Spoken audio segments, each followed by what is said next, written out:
What is up, everybody? Right now we are going to take a look at the iPhone 6 Plus and pretty much see how long it's going to last. Now, as we know, this was pretty much the first humongous iPhone that was ever released. It was released actually in 2014, and the body is pretty awesome. Okay, this isn't a review or anything, but one really crucial thing to remember is that the iPhone 6 Plus and the iPhone 6 were really mostly just an improvement in body wise and just making it look beautiful. It wasn't really like a huge improvement in specs and performance and all of that stuff. There really wasn't too much difference in performance between the iPhone 5S and the iPhone 6 Plus, which is pretty astonishing. Now, I want to say I actually did end up buying a iPhone 6 Plus that I'm going to restore.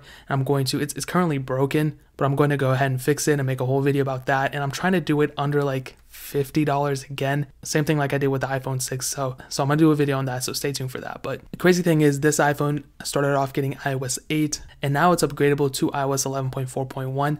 and it's going to be getting iOS 12, the betas for that, and I 100% guarantee that this phone will stop at iOS 12. I do not see a reason for it continuing on to iOS 13 because really I see the future of Apple really incorporating Force Touch, and it's going to have a whole new redesign and everything. And honestly, if it's down to me, in my opinion, I wouldn't even really recommend people buying the iPhone 6 Plus anymore, mostly because it's just so bogged down and it's not that fast.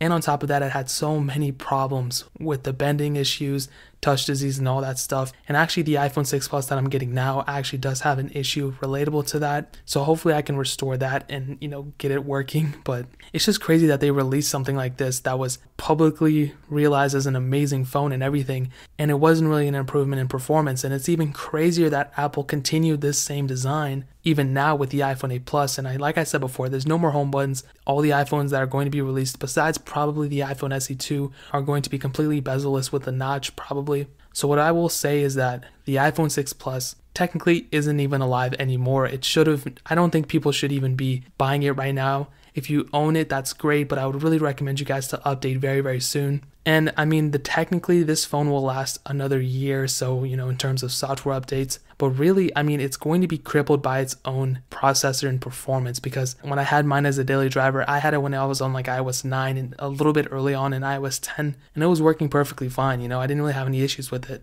But even when I upgraded to the iPhone 6s Plus, I even noticed how iOS 11 was broken on that too, and I made tons and tons of videos on it. Even the same thing with the 7 Plus, and even now when I'm still talking about iOS 11, I still say it's completely broken even when I have it on my 7 Plus or my iPhone 10 or whatever the case is. And really the only way this phone even succeeded was with the battery. It was the 3000 milliamp hours, and that thing lasts a lifetime. That thing can easily last like 2 days, and I would say the iPhone 6 Plus probably had the best battery life out of all iPhones, and I'll probably make a whole separate video on that too. But what I'm going to say is the iPhone 6 Plus in terms of software will last another year, but in terms of reality and using it as a daily driver, I wouldn't really recommend people using it. I mean, it's definitely not a bad phone. It had its place in time. It definitely did improve Apple in a lot of ways in terms of the way the body looked, but I don't think it really helped, push that initiative for like performance and having a very fast phone like the iPhone 6s and iPhone 6s Plus did. So yeah, it's going to get iOS 12. It's not going to get iOS 13 or iOS 14, and I wouldn't really recommend people owning it, but if you have it now, I guess you can use it. I'm not going to stop you from using it, but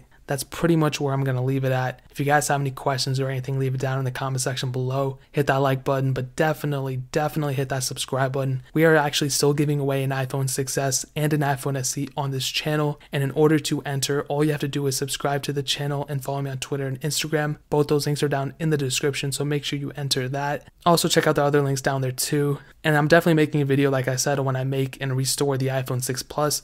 So stay tuned for that. Definitely subscribe so you don't miss that. But more importantly than everything else, I love every single one of you guys, and hopefully I'll catch you guys in the next video. Peace out till then.